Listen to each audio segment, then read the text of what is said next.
Here's a slight twist to an old favorite.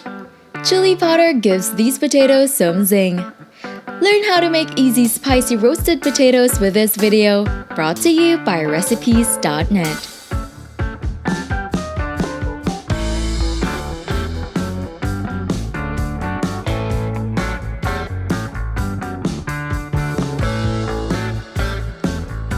Preheat the oven to 450 degrees Fahrenheit.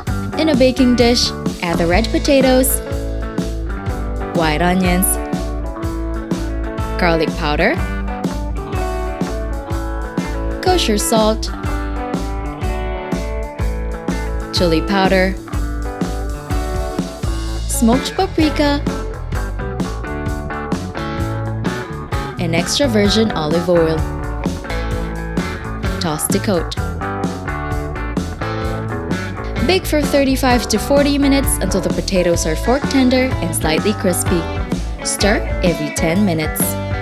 Then, sprinkle with cheddar cheese and bake for 5 minutes until melted.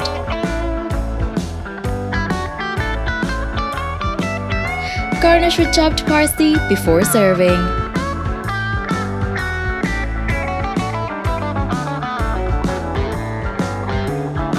Don't forget to hit like, subscribe, and turn on that notification bell to catch more easy and tasty dishes to try at home.